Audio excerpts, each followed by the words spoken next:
Sí, aún me cuesta mucho trabajo hablar de todo lo que sucedió en la casa de Cañitas.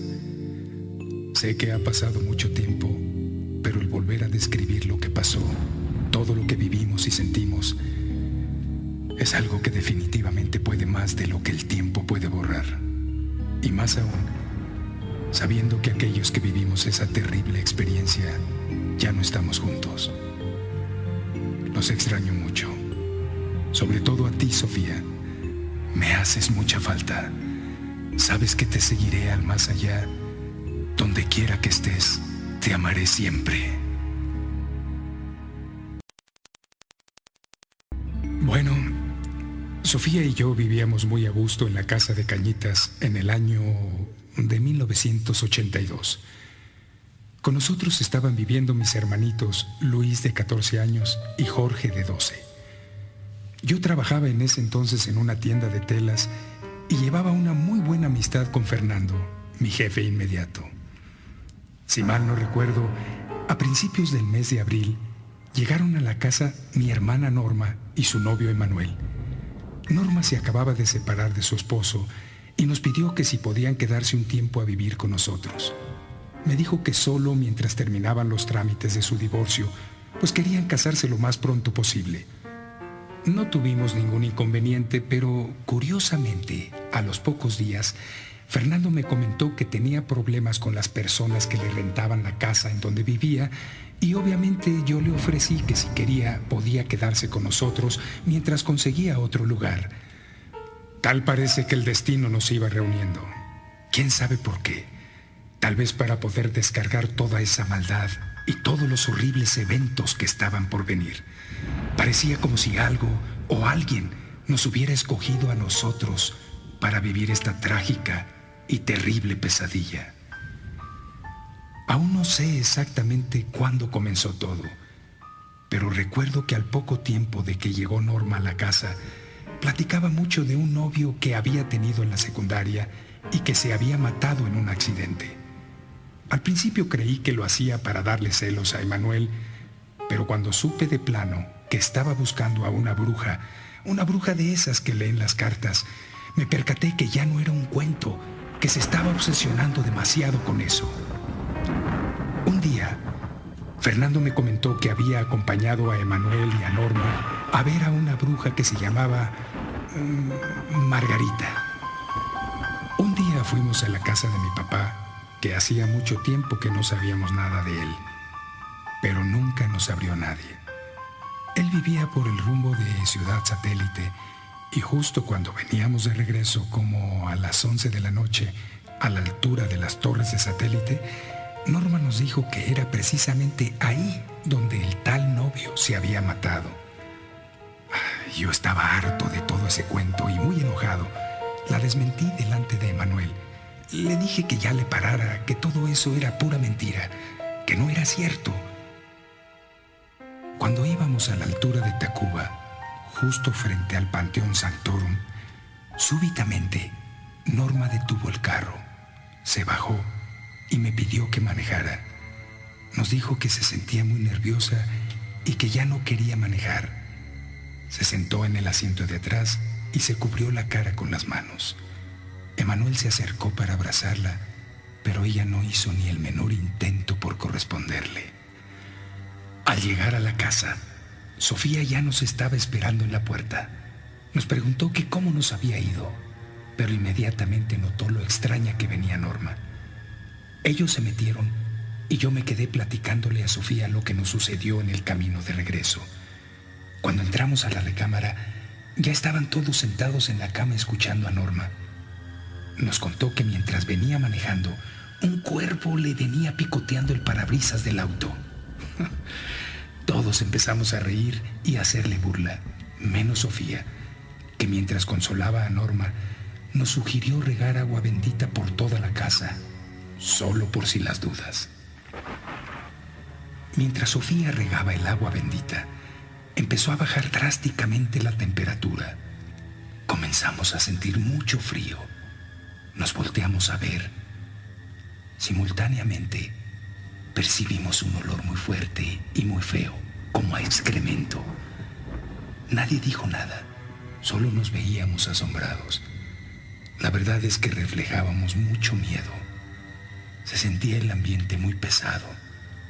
Noté que Sofía se estaba poniendo muy nerviosa y le dije que me entregara el agua bendita, pero Emanuel se la quitó de las manos y la empezó a regar, mientras recitaba en un tono muy burlón: «En el nombre de Dios, yo te bendigo». Creo que estaba tomando todo esto como un juego.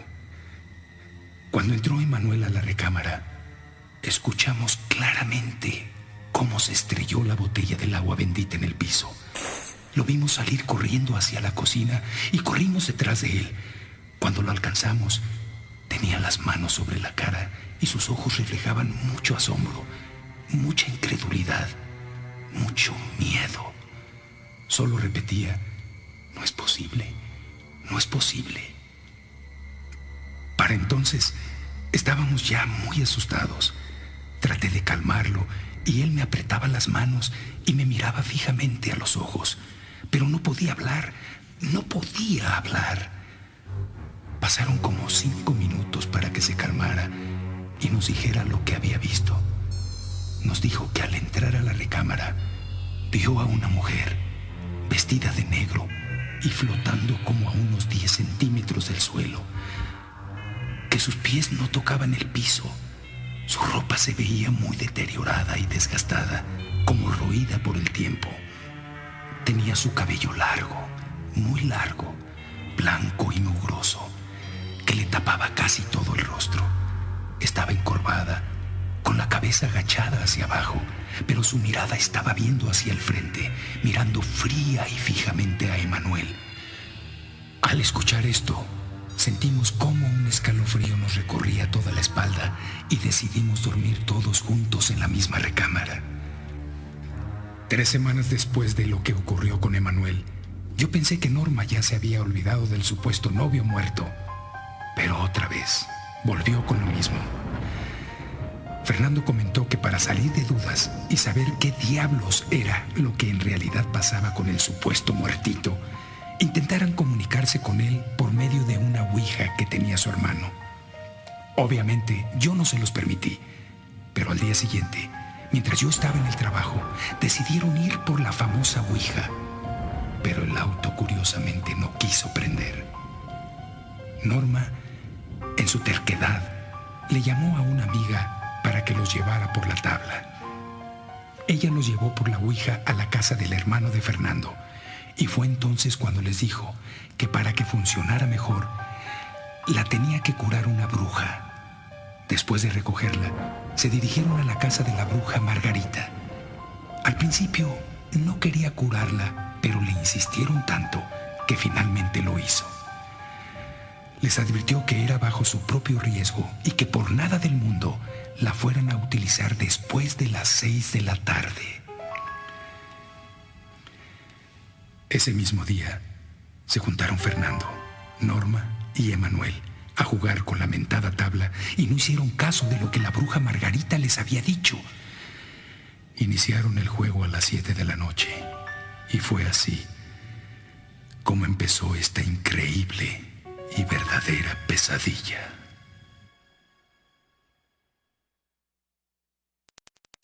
Cuando regresé del trabajo, Sofía salió para contarme lo que habían hecho los muchachos. Me abrazó fuertemente y me dijo que tenía mucho miedo. Yo la noté muy nerviosa y al ver sus ojos llenos de lágrimas, me di cuenta de que algo grave estaba sucediendo. La abracé y traté de calmarla.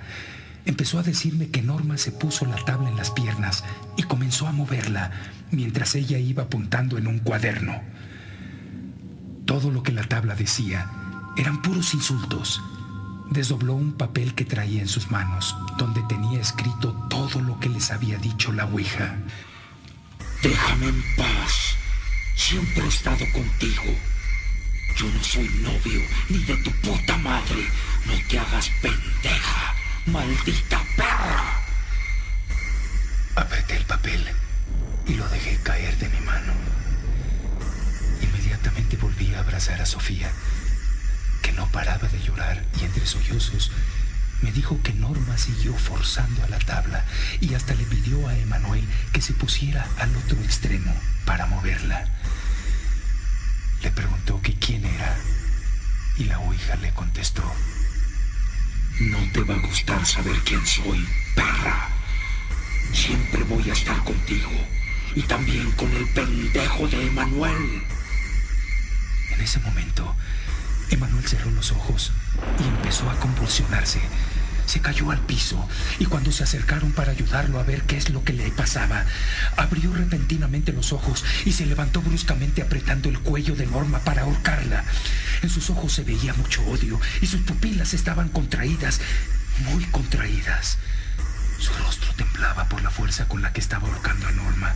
Fernando se le echó encima agarrándole las manos y Sol, la amiga que los llevó por la tabla, corrió a la cocina por agua del filtro, la bendijo y se la arrojó. Emanuel volteó inmediatamente a ver a Sol y clavándole la mirada en los ojos muy abiertos, le gritó con una voz muy ronca: no me mojes con esa mierda. Me estás quemando, puta. Entonces, Sol le roció más agua a Emanuel y mientras gritaba, le aventó agua dentro de la boca. Emanuel chilló como un animal herido. Se cayó de espaldas y solo así fue como lo pudimos controlar. Estaba tirado de espaldas en el piso con los ojos en blanco y vomitaba algo de color amarillo verdoso. Seguramente era bilis. De repente, se quedó quieto y cerró los ojos. Fernando lo agarró del cuello de la camisa y lo cacheteó. Emanuel abrió los ojos y su mirada era la misma de siempre, pero reflejaba mucha confusión. Lo primero que preguntó fue que por qué lo estaban mojando. Intentó levantarse, pero se desvaneció. Sofía les pidió que se fueran y que se llevaran esa maldita tabla. Inmediatamente, y después de oír lo que pasó, le pregunté que en dónde estaban todos, que cómo era posible que se hubieran llevado esa maldita tabla a la casa, y más cuando ella estaba embarazada. Ella me respondió que habían ido a devolverla y que seguramente ya no tardarían. Alrededor de las 10:30 de la noche, regresaron a la casa. Yo estaba muy enojado. Inmediatamente les pedí una explicación, pero al ver sus caras de miedo, traté de controlarme. Como ya era muy tarde, les dije que nos fuéramos a dormir. En la recámara había 2 camas. En una dormía Norma y Emanuel y en la otra Sofía y yo. Me estaba costando mucho trabajo conciliar el sueño, pero recuerdo perfectamente que, como a las 4 de la mañana, sentí como si algo se empezara a subir a la cama. Era como si una persona se estuviera metiendo a gatas por debajo de las cobijas, de los pies hacia la cabeza. Desperté a Sofía y le pregunté que si no lo había sentido. Me dijo que me durmiera, que me estaba sugestionando con lo que había pasado con la ouija. Empezó a llegar un olor fétido muy fuerte, como a carne podrida, y esta vez los dos lo percibimos. Nos levantamos y vimos que Norma estaba profundamente dormida, pero Emanuel se notaba que dormía muy a disgusto y balbuceaba cosas que no lográbamos entender. Salimos al patio a fumarnos un cigarrillo. Volvimos a acostarnos y todavía ni siquiera apagábamos la luz cuando sentimos que algo se arrastraba por nuestras piernas. Esta vez los dos lo sentimos y estoy seguro que estábamos perfectamente bien despiertos. Nos abrazamos y comenzamos a rezar. En ese instante recordé lo que dicen de que si le mientas la madre a un fantasma, se va. Así que empecé a insultarlo, pero en vez de que se calmaran las cosas, la cama comenzó a sacudirse muy bruscamente. Se oía perfectamente cómo las patas golpeaban con mucha fuerza en el piso y de repente se detuvo.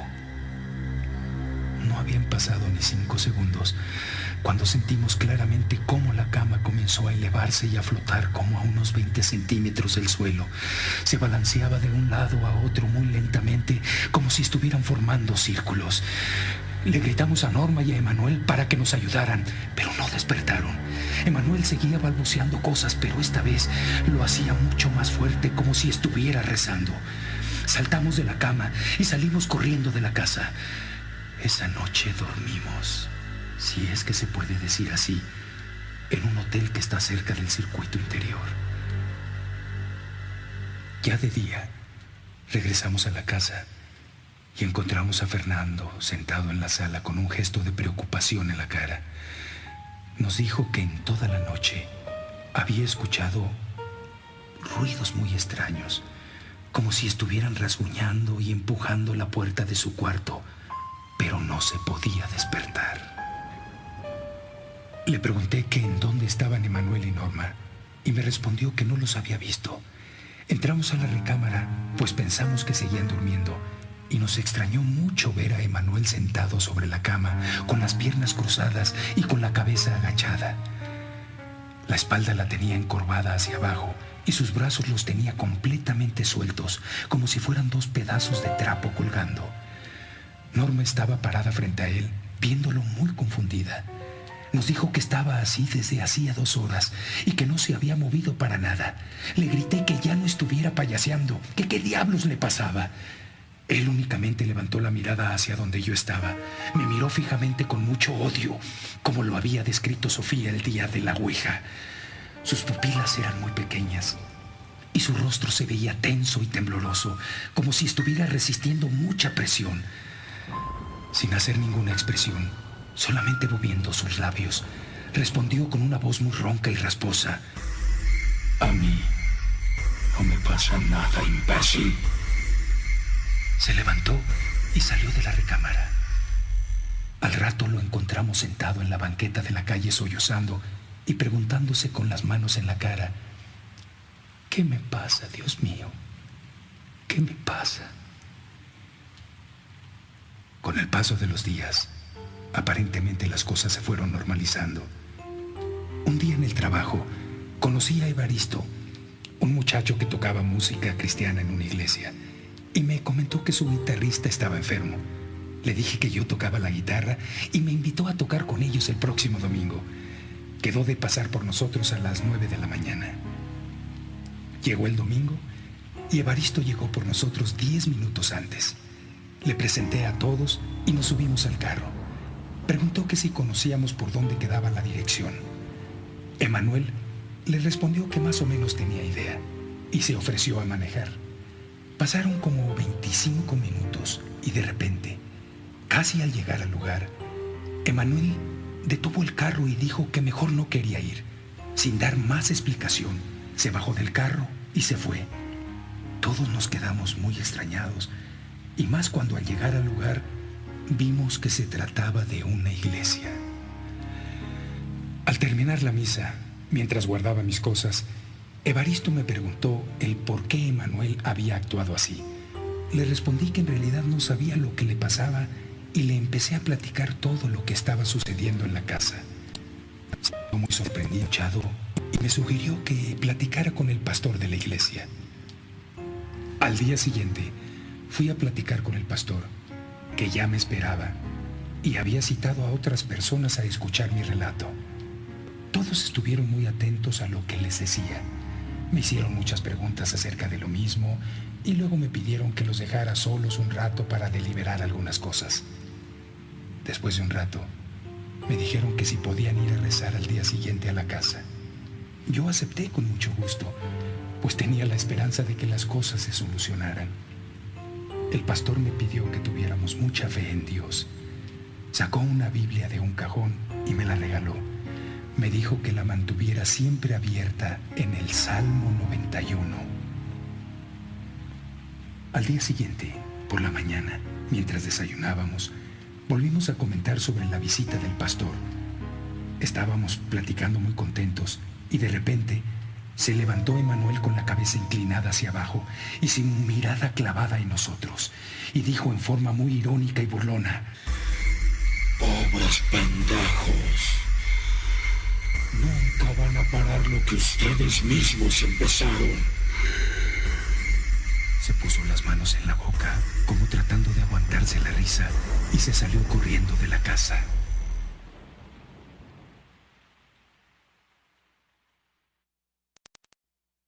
El pastor llegó a la hora que habíamos acordado. Llegó con Evaristo y otras personas, y antes de que empezaran a rezar, le platiqué lo que había pasado con Emanuel minutos antes. Nos tomamos de las manos y comenzamos a rezar. De repente, empezó a bajar la temperatura y se empezó a sentir mucho frío y otra vez llegó el olor a excremento.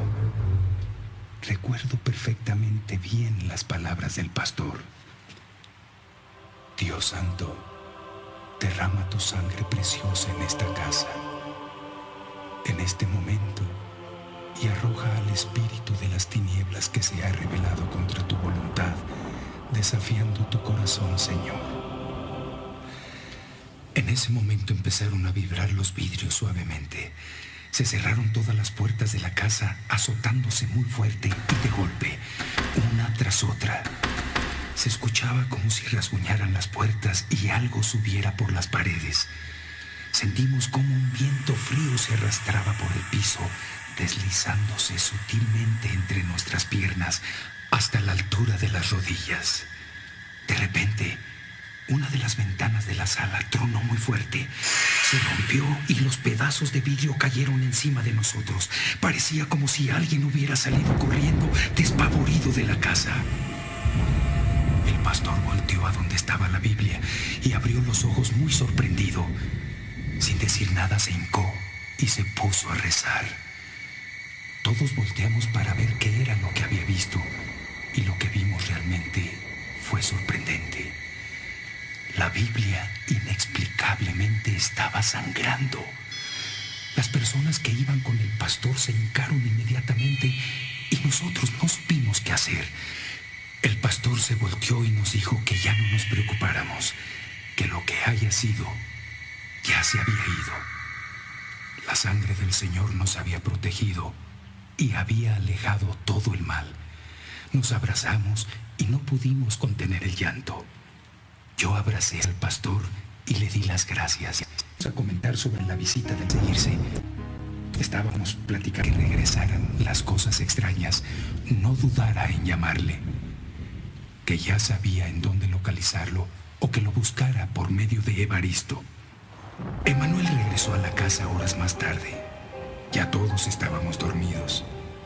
Yo alcancé a verlo y le di las buenas noches, pero él ni siquiera volteó a verme.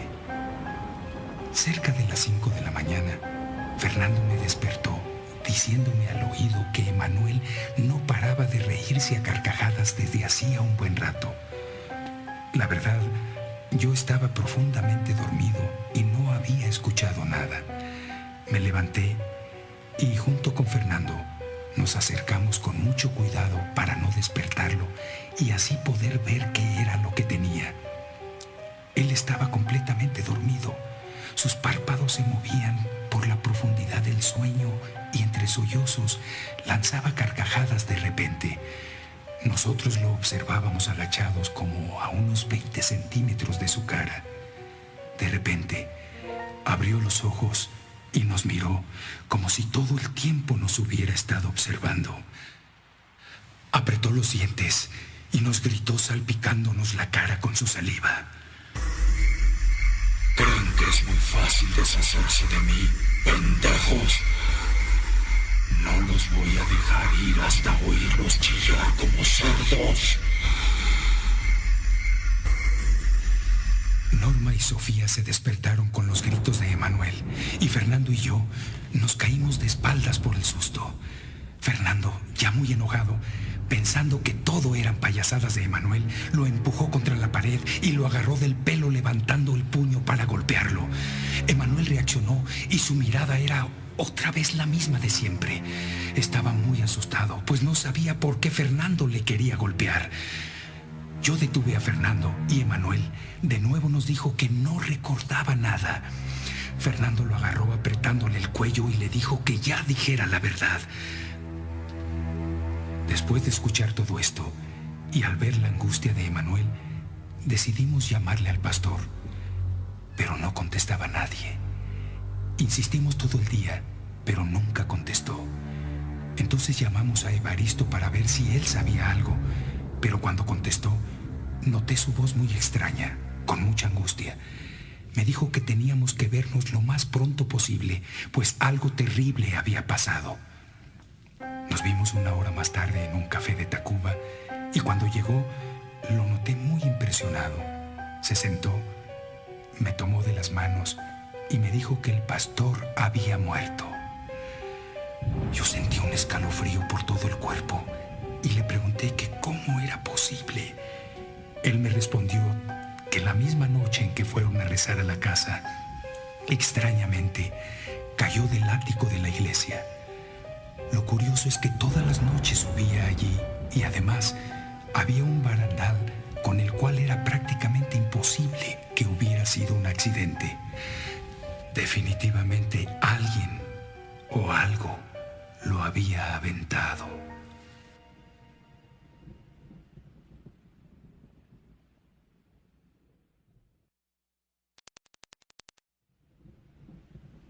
Los días transcurrían sin que se presentara nada extraño. Una noche, como al mes del último incidente, la hijita de Norma nos despertó. Estaba llorando como a eso de las 5 de la mañana. Norma se levantó a la cocina para prepararle algo de comer y de pronto, creo que todavía ni llegaba a la sala cuando escuchamos un grito horrible. Norma entró a la recámara corriendo y de un salto trató de esconderse en medio de las dos camitas. Volteamos hacia la puerta para ver qué fue lo que vio. ¡Dios mío! Alcanzamos a distinguir la figura de una persona vestida con una larga túnica. Se abalanzaba sobre Norma, traía los brazos estirados hacia el frente y parecía como si estuviera caminando, pero se movía con mucha agilidad dando pasos muy largos. Logramos distinguirla un poco mejor con el reflejo de la luz del reloj digital que estaba sobre el buró. Se acercó a Norma y se paró frente a ella. Abrió sus manos para agarrarla y claramente vi sus dedos alargados y huesudos con uñas largas y sucias. Traté de verle la cara, pero traía puesta la capucha y lo único que alcancé a ver fueron sus largos cabellos grises. En ese momento levantó la cabeza y al ver el crucifijo que colgaba en la pared, lo escupió y soltó un lamento horrible. Volteó a vernos como amenazándonos y bufando de coraje se fue hacia atrás con los brazos colgando, la cabeza agachada y moviendo sus dedos. Desapareció en medio de una espesa niebla, hundiéndose rápidamente en el piso. Norma nos dijo que cuando salió por el biberón de la niña, lo vio parado frente a ella con una especie de guadaña en la mano, una de esas cosas para cortar hierba, y con la otra trató de agarrarle la pierna. Nos enseñó y efectivamente tenía los arañazos y los dedos marcados en su tobillo.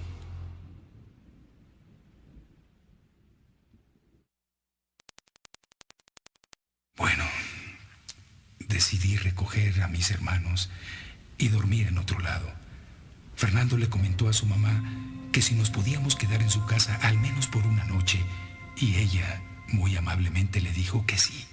Tomamos un taxi y al llegar a la casa les grité para que salieran rápido. Entré por algo de ropa mientras el chofer nos esperaba afuera. Cuando estuvimos listos y nos subimos al taxi, el chofer comentó algo que nos llamó mucho la atención. Nos preguntó que por qué nos íbamos tan temprano de la fiesta. Nosotros le contestamos que ¿cuál fiesta? Y él nos volvió a preguntar que si no había una fiesta de disfraces, porque había visto claramente a una persona vestida con una larga túnica volteando a ver hacia donde estaba estacionado. Inmediatamente volteamos hacia la casa, pero no vimos nada. Solo a Norma, que salió corriendo para pedirnos que por favor no los dejáramos solos, pues tenían mucho miedo. Era tanta su desesperación que Fernando le dijo que si querían podían venir también. Nos repartimos en 2 taxis y Jorge, mi hermano, se vino con Fernando, con Sofía y conmigo. Íbamos del toreo rumbo al Palacio de los Deportes cuando Jorge se empezó a quedar dormido mientras los demás platicábamos con el taxista. De pronto, Jorge abrió los ojos y nos volteó a ver a todos. Tenía la misma mirada de odio que ya antes habíamos visto en Emanuel. Se sonrió irónicamente y nos dijo en voz muy baja y ahogada: ¿A dónde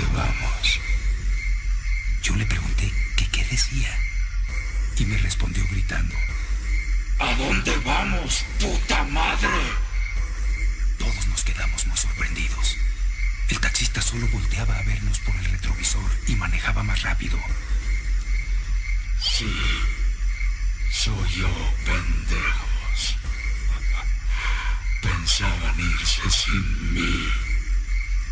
Sofía sacó una botellita con agua bendita de su bolsa y al verla, Jorge se le quiso ir encima a golpes. Fernando lo alcanzó a agarrar mientras yo ayudaba a Sofía a echarle el agua bendita. Jorge gritaba desesperado al sentir el agua en su piel y no sé cómo se soltó tratando de aventarse hacia afuera del taxi. Fernando lo agarró de los cabellos y lo acostó en el asiento. No dejaba de forcejear.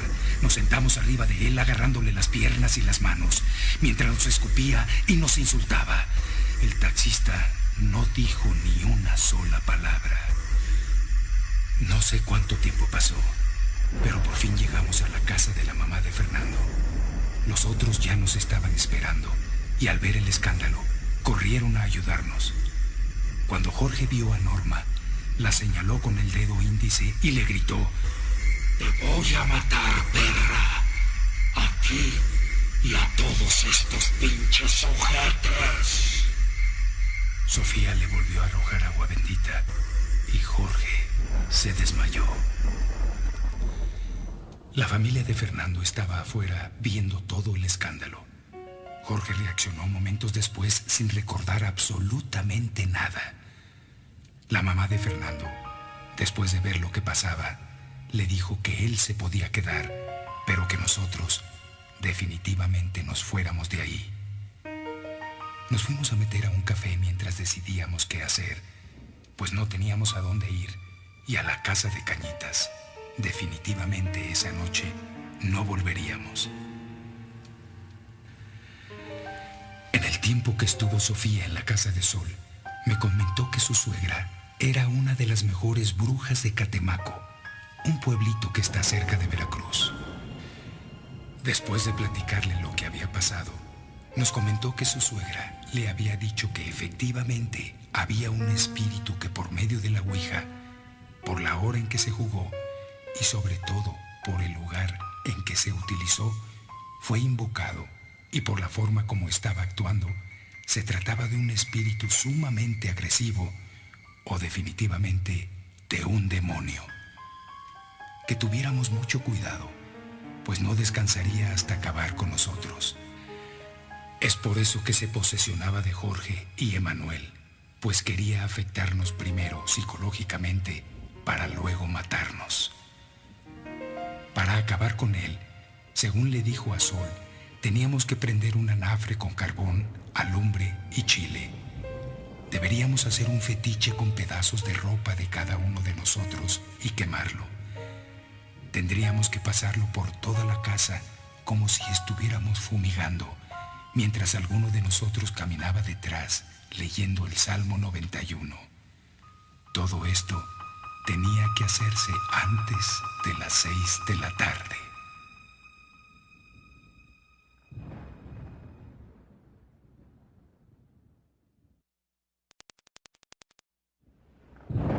A las 5:30 de la tarde, nos dirigimos a la casa de Cañitas para hacerla limpia. Pero curiosamente, el tren se encontraba atravesado justo en la calle de Carrillo Puerto, impidiéndonos el paso. Norma, muy molesta y desesperada, dijo que con tren o sin tren teníamos que llegar, que no soportaría un día más viviendo así. Se pasó por debajo de uno de los vagones y los demás la seguimos. Llegamos a la casa justo faltando 5 minutos para las 6 de la tarde. Preparamos todo tal como se nos había dicho. Entró Emanuel con el anafre, seguido de Norma, leyendo la Biblia en el Salmo 91. Pasaron alrededor de 10 minutos cuando salió Norma diciéndonos que ya habían terminado. Le preguntamos que dónde estaba Emanuel, pues se supone que debían estar juntos, pero no contestó nada. De pronto, lo vimos salir corriendo de la casa gritando horriblemente: ¡Lo traigo en la espalda! ¡Lo traigo en la espalda! ¡Por favor, ayúdenme! Claramente alcanzamos a ver el humo saliendo de la casa. formándose una mano que con sus dedos rasguñaba la espalda de Emanuel. En ese momento, levanté la botella del agua bendita para arrojársela, pero inexplicablemente se rompió en mi mano, mojándome todo. Agarré a Emanuel de los hombros y lo puse de espaldas contra la pared. Repentinamente, comenzó a balbucear algo, sacando espuma por la boca, y otra vez se le pusieron los ojos en blanco. Me quité la cruz que traía colgada y se la puse en el cuello. Inmediatamente reaccionó y salimos todos corriendo. Emanuel corría desconcertado y lo tuve que jalonear varias veces, pues intencionalmente se arrojaba a los carros que pasaban para que lo atropellaran. Le platicamos a Sol lo que había sucedido y de inmediato se comunicó con su suegra. Ella le dijo que definitivamente no era suficiente lo que habíamos hecho, que tuviéramos mucho cuidado y que lo repitiéramos 2 veces más.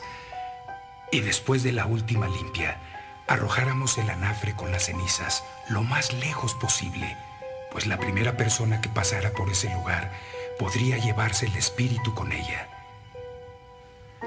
Para evitar esto, nos dirigimos rumbo al ajusco y antes de tirarlo, vimos cómo en los restos de las cenizas se formaba una cara con una sonrisa muy sarcástica.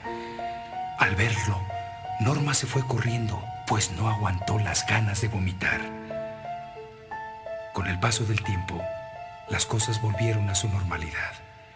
Pasaron los días y gracias a Dios pudimos vivir con la tranquilidad que hacía mucho tiempo no disfrutábamos. Norma y Emanuel tuvieron muchos problemas y por consecuencia deshicieron su compromiso. Él se regresó a casa de sus papás y Norma se fue a vivir a Guadalajara con Jorge, mi hermano. Fernando los alcanzó unos días después. Solo nos quedamos en la casa de Cañitas, Sofía, Luis y yo. Para culminar nuestra felicidad, al poco tiempo nació nuestro hijo Carlitos. Él trajo de nuevo la alegría y la luz que necesitaban nuestras vidas, pero desgraciadamente no por mucho tiempo.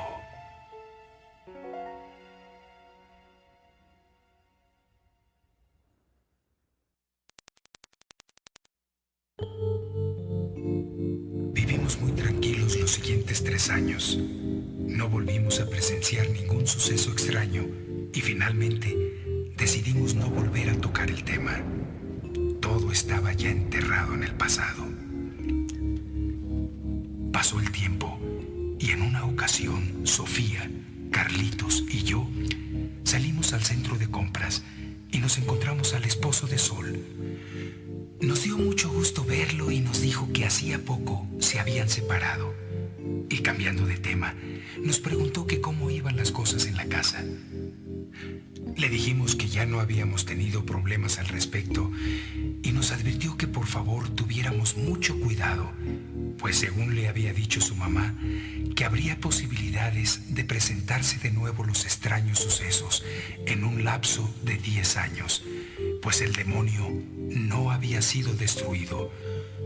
Solo lo expulsamos temporalmente, pero muy probablemente regresaría. Nos despedimos y de regreso a casa nos estaba esperando Paco, un amigo que hacía mucho tiempo no veíamos. Platicamos durante un largo rato y nos comentó que tenía una amiga que se llamaba Marta, que le estaban sucediendo cosas muy raras.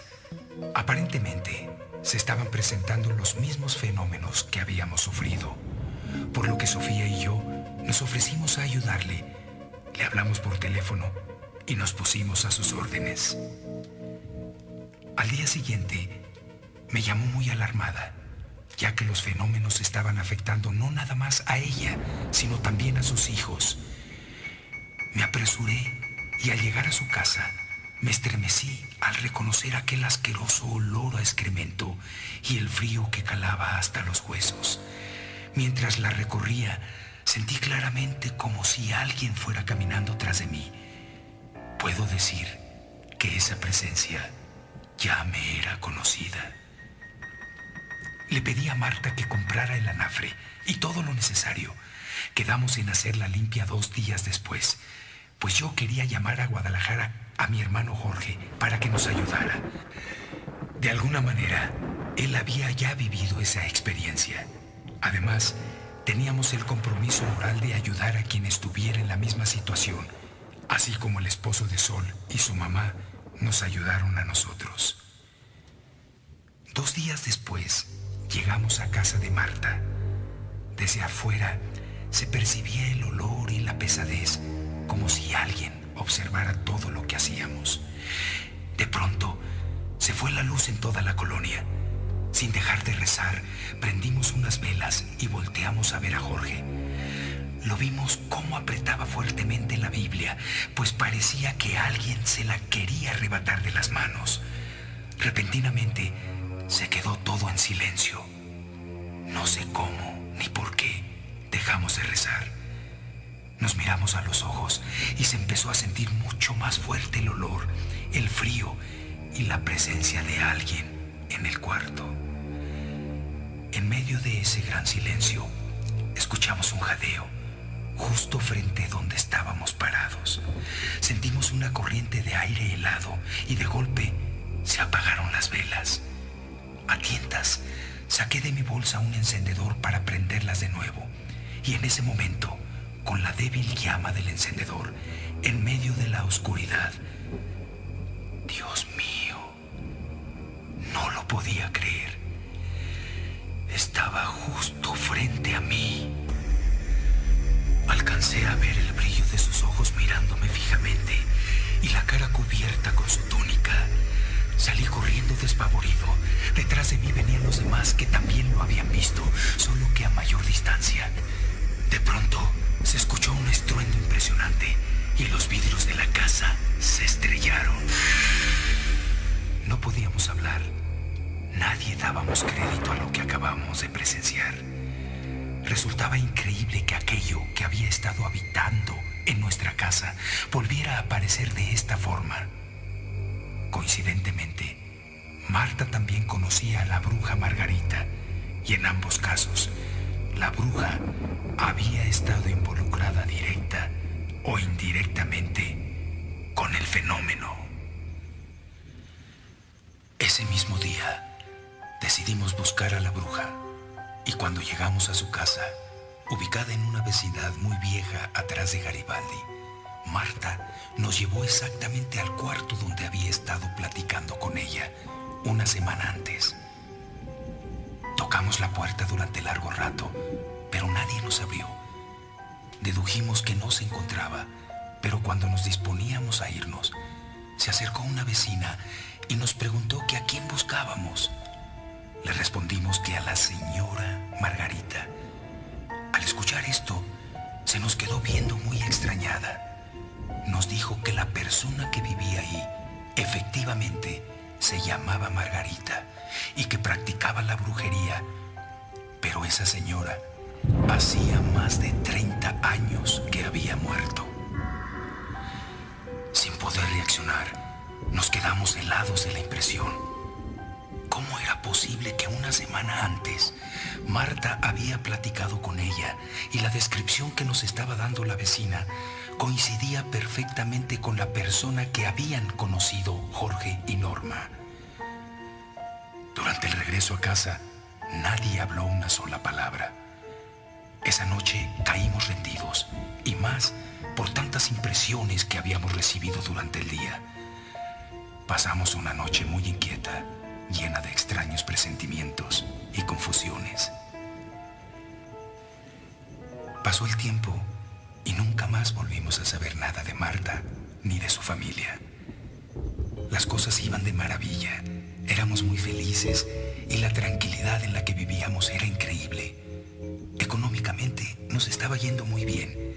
Siempre estábamos rodeados de amigos y sobre todo, nuestro matrimonio marchaba viento en popa. No es por nada, pero éramos la envidia de muchos que nos veían como si fuéramos una pareja de recién casados. Así transcurrió hasta el año de 1990, y si mal no recuerdo, fue aproximadamente en el mes de diciembre, una fría noche de invierno.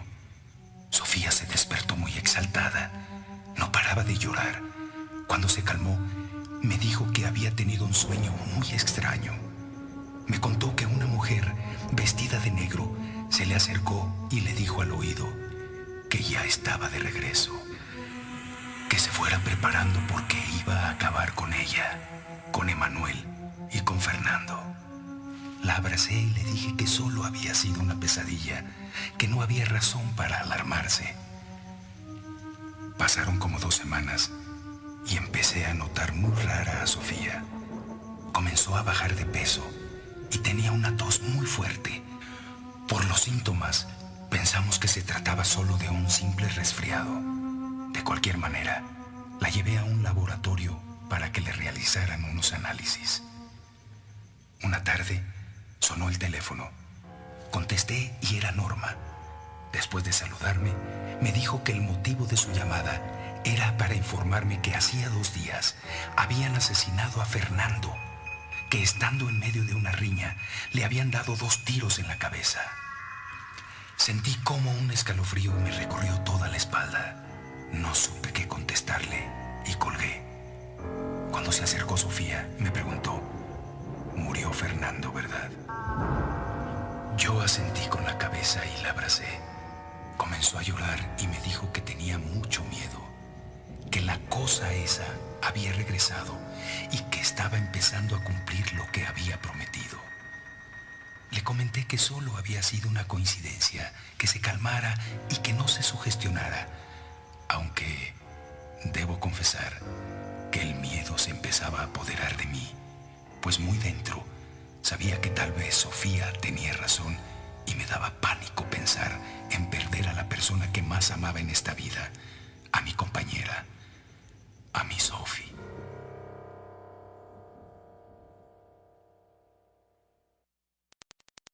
Así llegamos al mes de noviembre de 1991.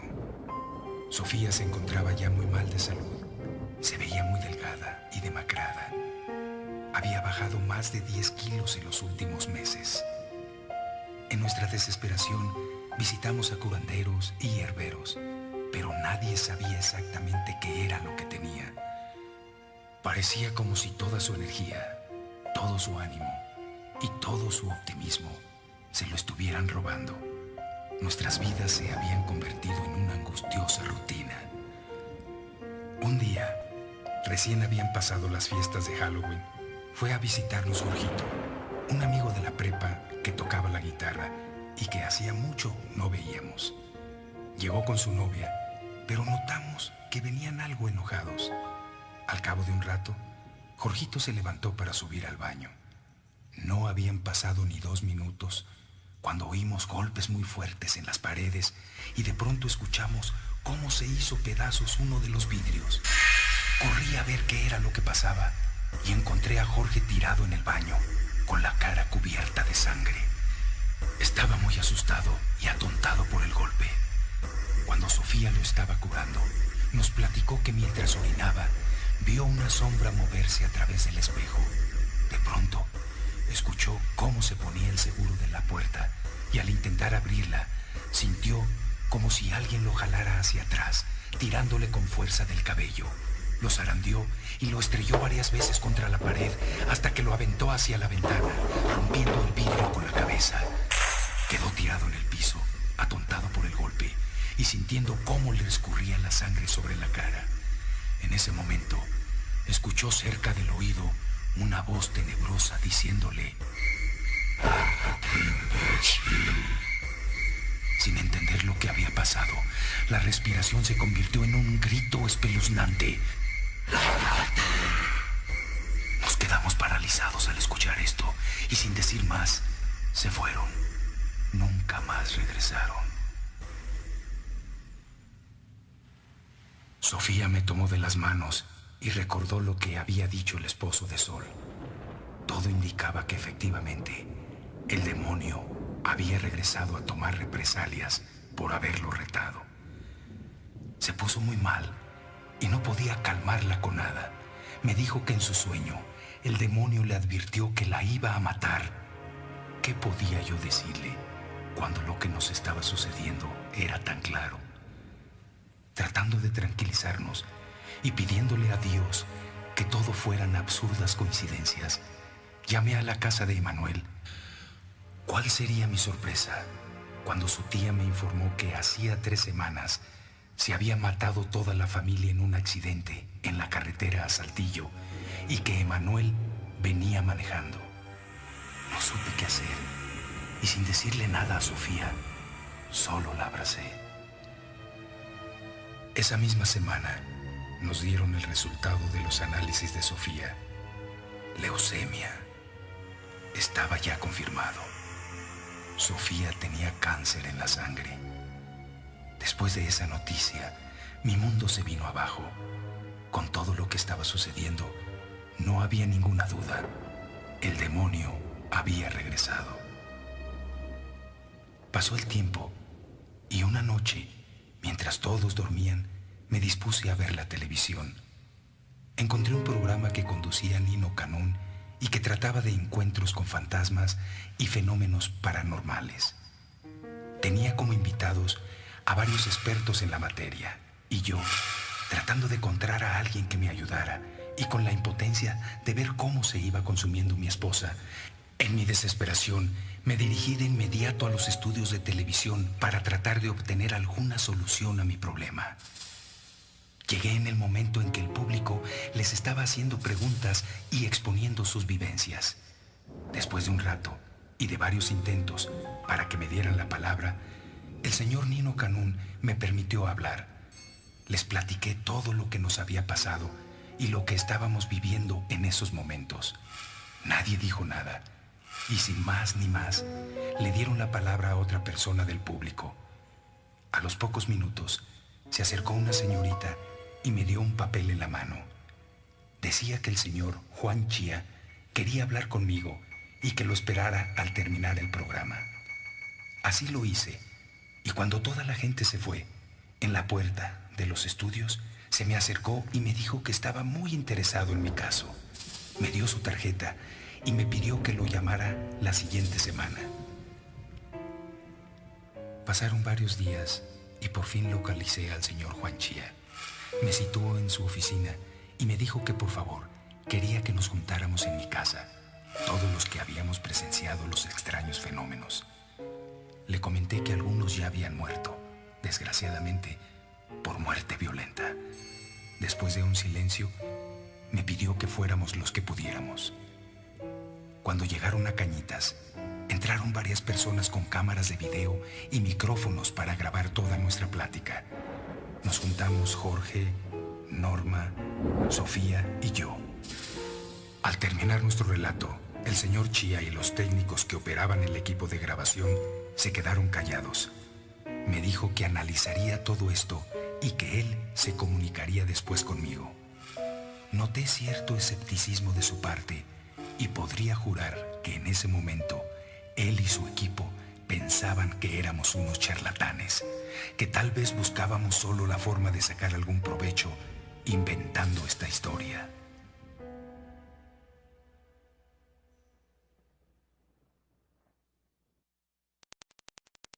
Cuando se fueron, nos quedamos en la casa Sofía, los niños, mi hermano Luis y yo. Y precisamente esa misma noche comenzaron de nuevo a suceder cosas extrañas.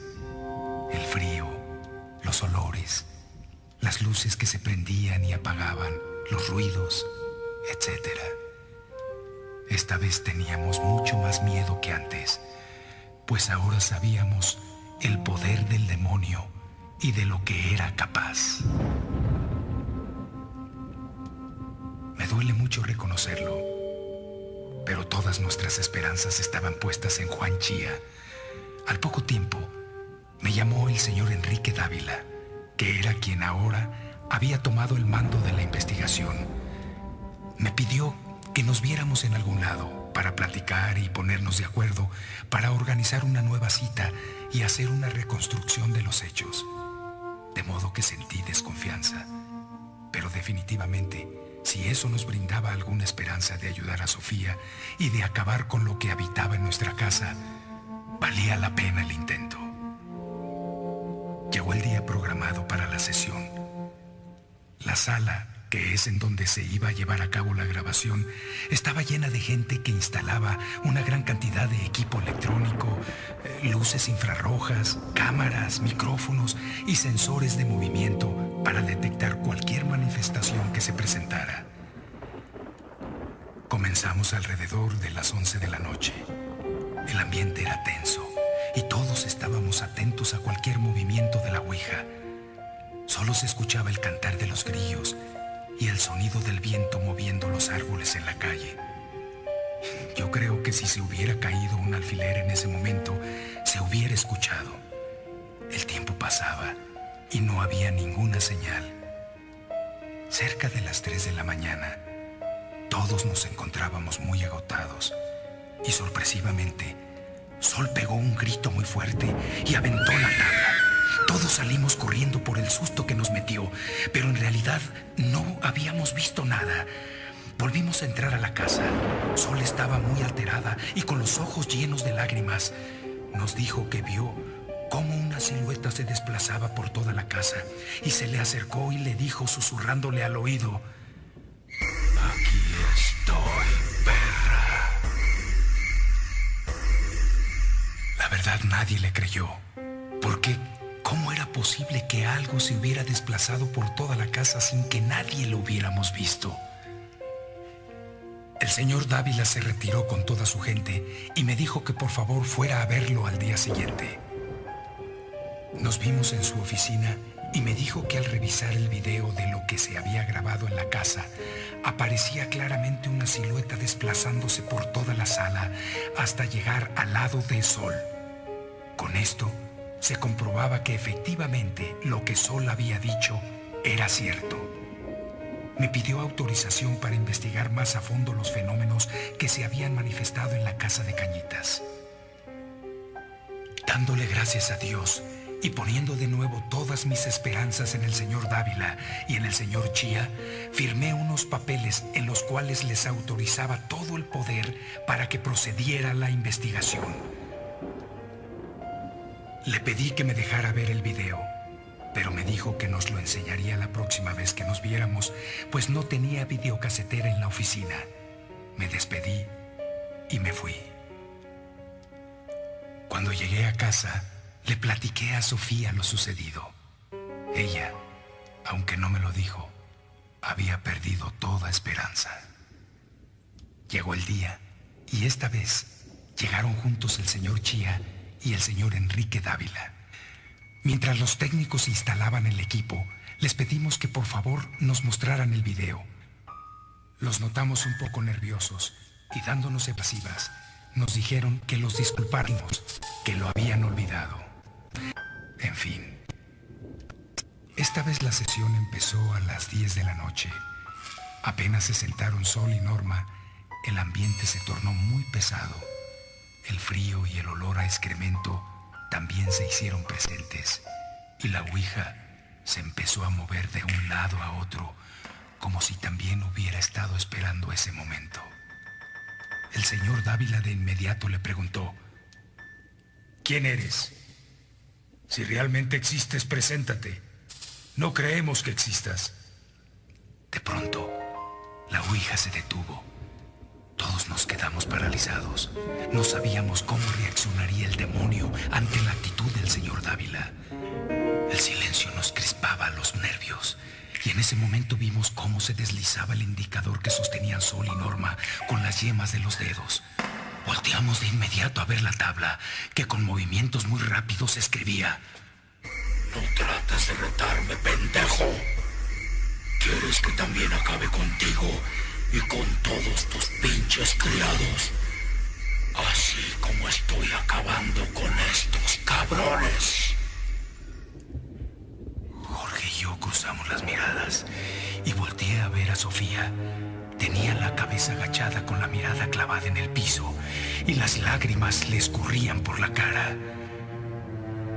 Dinos tu nombre y si en verdad existes, danos una prueba. Le volvió a gritar el señor Dávila, a lo que la ouija le respondió: Cash estará aquí siempre. En ese momento, Inexplicablemente se apagaron todos los aparatos y se fue la luz. Nos asomamos por las ventanas y vimos que muchos perros rodeaban la casa, gruñían y ladraban como si estuvieran viendo algo dentro. Sin decir nada más, empezaron a recoger todo el equipo.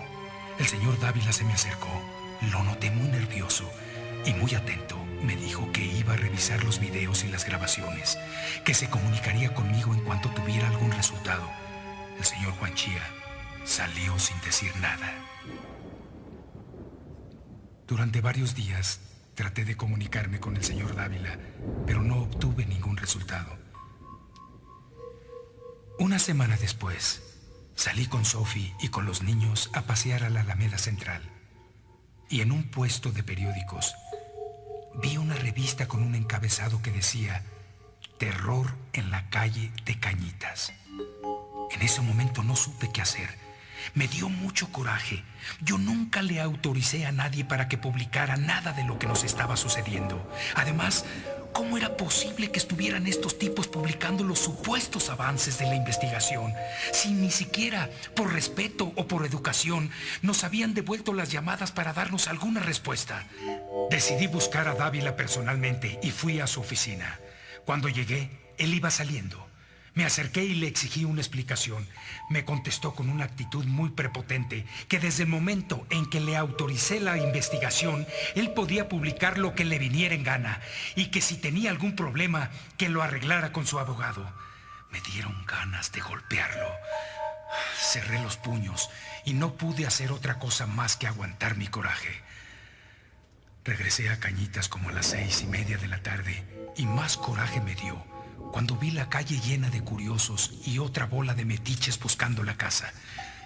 Con el paso de los días, llegaba más y más gente morbosa y, por desgracia, ya sabían cuál era la famosa casa embrujada. Nuestra vida se había convertido en un verdadero infierno. Así es que definitivamente, Sophie y yo decidimos rentar o vender la casa. Pusimos letreros y anuncios en el periódico, pero nadie se comunicó. Hubo una persona que se interesó en comprarla, pero extrañamente se mató en un accidente automovilístico. Increíblemente, todo lo que ocurría a nuestro alrededor señalaba que algo no nos permitía irnos de esa casa. Había alguien que estaba empeñado en mantenernos allí.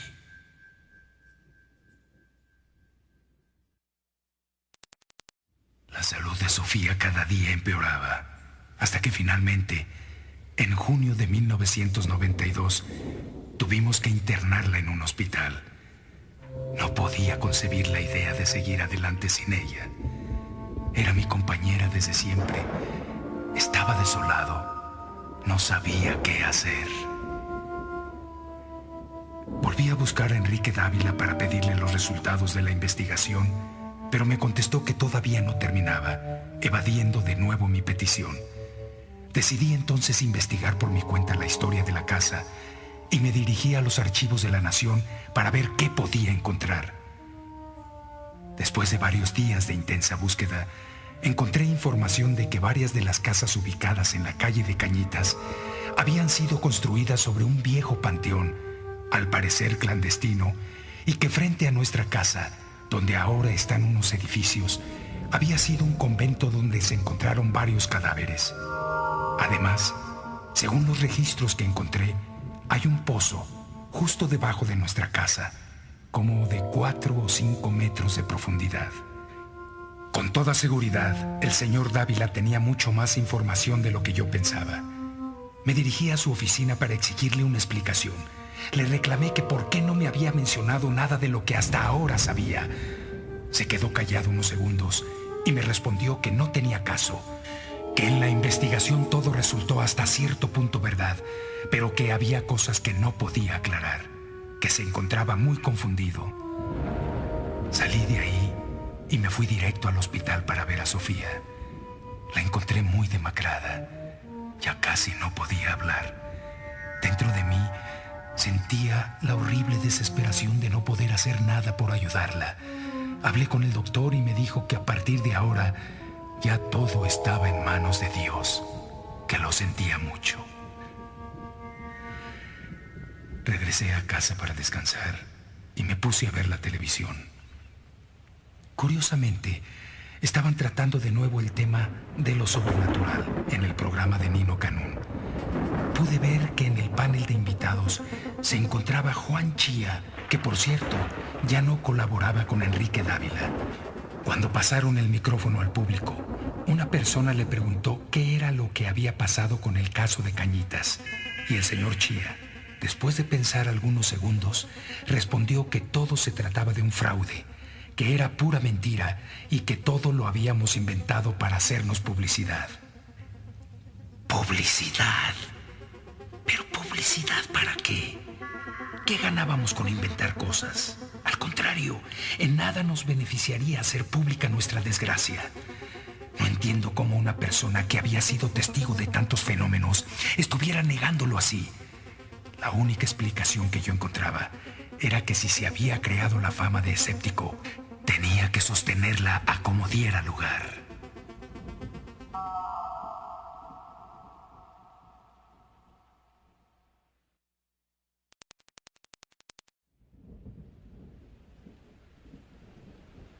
Al día siguiente, fui por el sacerdote, pero cuando llegamos al hospital, el médico nos informó que Sofía ya estaba en la etapa terminal. No pude contenerme y me puse a llorar. El padre trató de calmarme y luego entró al cuarto a verla. Después de un rato, salió y me dijo que Sofía, haciendo un gran esfuerzo, quería hablar conmigo. Cuando entré, me vio con los ojos entreabiertos. Me sonrió y me acarició la cara con su mano. Limpió mis lágrimas y dijo que no me preocupara. Para que supiera que siempre iba a estar conmigo, me daría 2 señales. La primera sería que toda la casa se impregnaría con olor a rosas. Y la segunda, que después que ya todo hubiera terminado, vendría a despedirse de mí y de los niños. Si cumplía con eso, que no dudara que existía otra vida en el más allá, donde me estaría esperando. La abracé y no me aparté de su lado hasta que se quedó dormida. El 21 de agosto de 1992 murió Sofía, dejando a nuestros 2 hijos como testimonio de nuestro gran amor. Al día siguiente la incineraron. Los niños se quedaron con Sol y después de la ceremonia me fui a casa con los restos de Sophie. Sentía una soledad indescriptible. Todo estaba oscuro y solo se oía cómo caía la acostumbrada lluvia del mes de agosto. Me senté en el sillón de la sala con las cenizas de Sofía en las manos. Recordé todos los momentos tan bellos que vivimos juntos y sus palabras de consuelo antes de morir. De pronto, me llegó ese asqueroso olor a excremento y las puertas se azotaron de un solo golpe. Me quedé helado y sin poder moverme, solo apretaba en mi pecho la cajita con las cenizas. En ese momento, sentí muy cerca de mi oído una agitada y horrible respiración que se empezó a convertir en una ahogada risa irónica y burlona. Me dejé caer de rodillas y apreté aún más los restos de Sofía. No podía soportar más esta situación y más que miedo, sentí mucho coraje e impotencia. Me levanté y por primera vez enfrenté al demonio y le grité: «No sé quién seas, pero cueste lo que cueste, acabaré contigo». En ese momento, el ambiente cambió drásticamente y la casa se inundó de un hermoso olor a rosas. La primera prueba estaba cumplida. Después de unos instantes, me fui a la recámara y esa misma noche, mientras dormía, escuché justo a un lado de mi almohada la voz de Sofía que me decía con mucha tranquilidad y en un tono muy dulce: «Estoy bien, no te preocupes, cuida mucho a los niños. Te amo. Abrí los ojos y alcancé a ver una silueta que se alejaba. Sorprendido, al sentarme en la cama vi que otra persona la esperaba en la puerta de la recámara y le decía: vámonos, ya te despediste. Ellos van a estar bien. Podría jurar que esa voz era la de mi madre, que hacía 15 años había muerto. Me levanté corriendo para alcanzarlas, pero cuando salí al pasillo, ya no había nadie. Con esto, quedaban cumplidas las pruebas que me prometió Sofía antes de morir. Gracias a Dios, y aunque la extraño mucho, sé que ahora ella descansa en paz. Los fenómenos, así como llegaron, se fueron, y después de la resignación, nuestras vidas poco a poco volvieron a la normalidad. Han pasado muchos años, y después de la muerte de Sofía, mi vida no ha vuelto a ser la misma. Una gran parte de mí murió con ella. La extraño tanto. La casa de Cañitas sigue habitada hasta la fecha. Mis hijos viven allí con una hermana de Sophie. Las manifestaciones y esas extrañas cosas siguen sucediendo, y no sé por qué, pero ellos no han sufrido ningún tipo de agresión. Tal parece que el destino nos reunió, quién sabe por qué, para descargar toda esa maldad y todo lo horrible que tuvimos que vivir. Tal parece que solo algunos fuimos los escogidos para vivir esta trágica y terrible pesadilla.